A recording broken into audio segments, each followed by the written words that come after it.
Hey YouTube, welcome to my channel, Taylor Talks Tales. Today I have another book review for you, and this one is actually on a longtime favorite book of mine that I recently, probably a couple months ago, reread and decided that I want to do a review on it.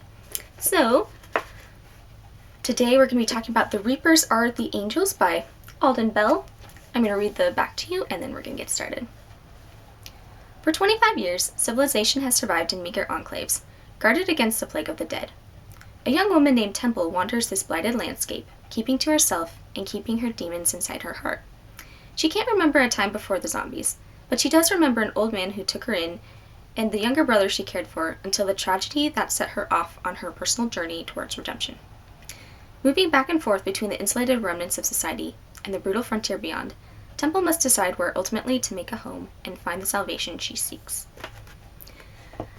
So to start out with, this book came out in 2010, and I picked it up when it came out because it sounded super interesting.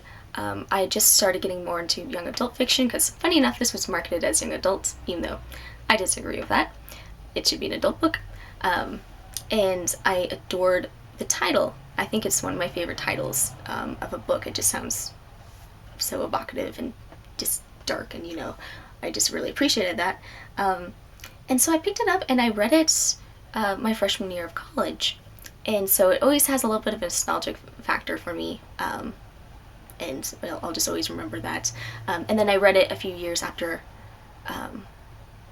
probably in like 2015 was when I next read it, so it was like a year after I graduated, and then I decided to read it over the summer again.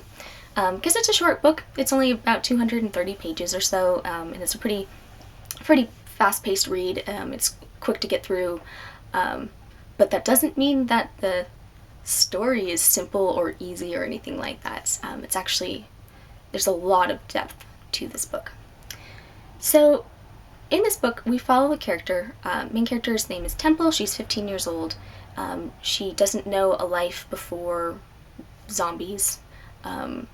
She doesn't really know her parents. She kind of grew up in like an orphanage with an old man and with a couple different people, and then she had a younger brother, and unfortunately a tragedy happens and then she ends up alone.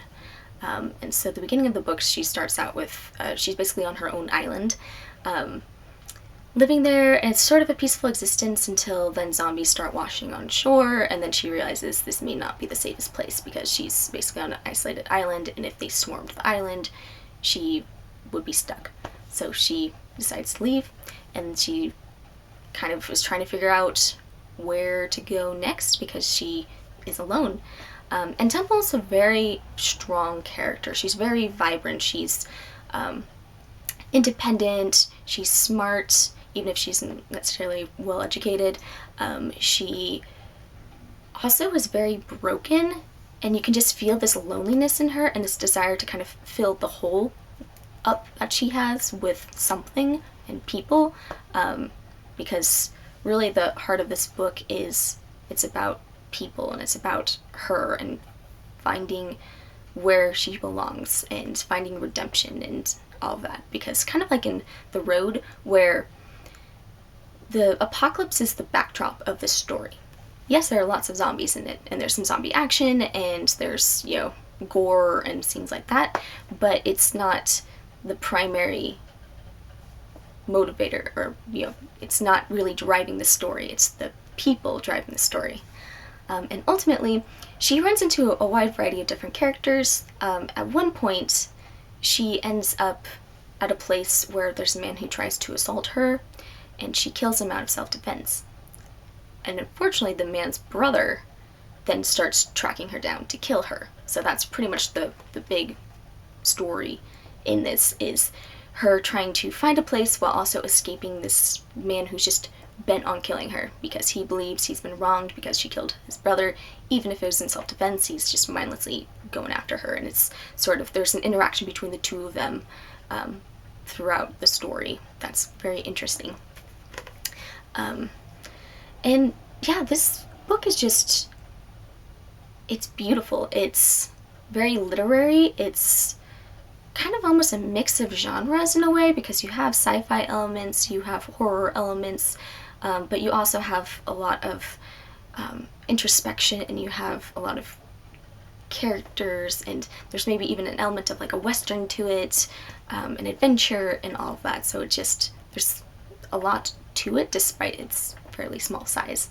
And I definitely don't agree with it being marketed as a young adult novel. There's violence, there's assault, there's just a lot of heavy subject matters that a mature teen would probably handle it. So if you're a mature teen, or if you know a mature teen, I'm sure you'll be fine with it, but it definitely is, I would not let a 13-year-old read this book, just because it's, it has a lot. It has a lot. And it's just so beautifully written.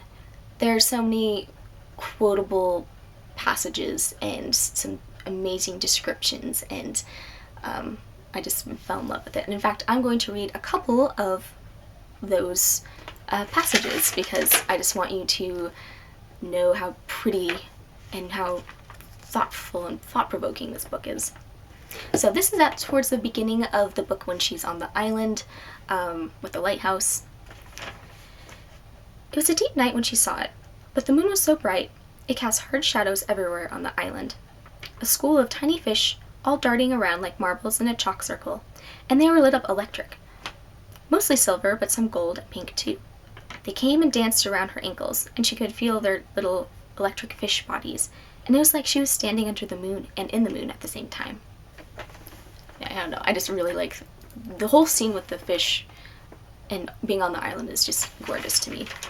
And then this quote, I really like this quote and kind of identify with it, and I'm currently writing my own book, and I want to use this as sort of one of the, I have, the book is set in several different parts, and in the intro of the parts I have a couple quotes at the beginning, and this is going to be probably one of the quotes that introduces part 2.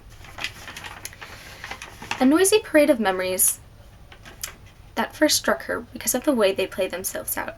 These memories, it feels like she's back there in the moment, like she has the moment to do over and make different choices that she made. But she can't, because they're just memories, and they're set down permanent, as if they were chiseled in marble, and so she just has to watch herself do the same things over and over, and it's condemnation if it's anything. And then there's 2 more that I've kind of picked out, but there's just so many. I could have just made an entire video about quotes. Truth be told, the inward gaze is something she's not too fond of, but there are secrets that lurk in the mind, and she doesn't want any of them sneaking up on her. Sometimes it pays to take a deep look inside, even if you get queasy gazing into those dark corners. And this is towards the beginning of the book. God is a slick God. Temple knows. She knows because of all the crackerjack miracles still to be seen on this ruined globe. So, yeah. This is excellent. And this is one of the few books out there where I actually do not like the ending, but I still consider it to be a very beloved book. That's why I gave it a 4.5 out of 5 stars, just because I couldn't actually give it a 5 out of 5 star because I don't like the ending.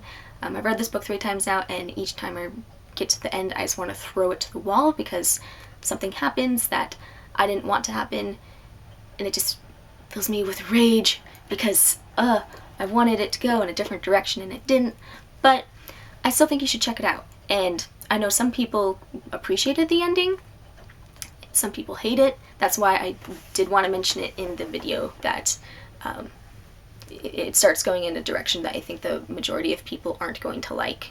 But it doesn't mean that the rest of the book isn't good, if that makes sense. Like, it's still a rewarding book, and I think it's going to be a really good choice for some kind of book club if you're a part of a book club. Maybe don't recommend it to like your mom's book club if they're used to reading like Nicholas Sparks books or something, because this might be a little much for them. But for, other people, this might be a really good choice because it's not a simple good versus evil type of situation. It's a lot of shades of gray going on, and there's things to discuss. In fact, I'm going to be doing some kind of more in-depth discussion, like book discussion, involving this, because there are things that happen that I want to talk about and would like to kind of chat with somebody, some people, and get their thoughts and feelings, and maybe even debate a few things, because there's stuff that comes up in this book. But it's fantastic. It's beautiful. It's it might make you cry. It almost made me cry.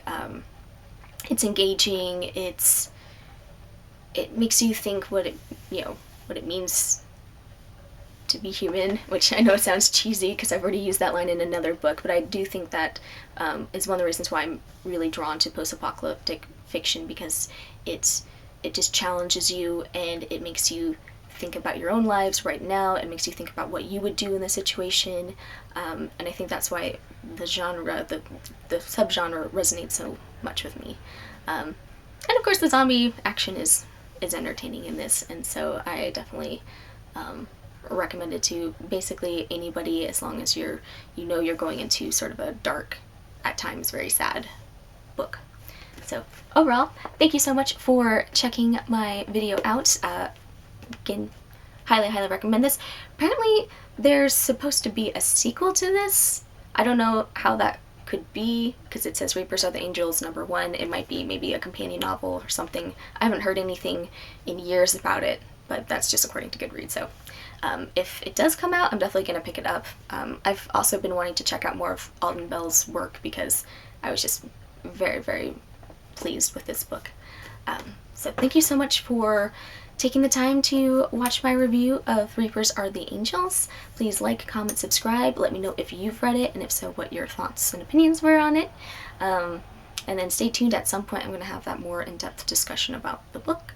And thank you so much. Have an awesome day, and happy reading.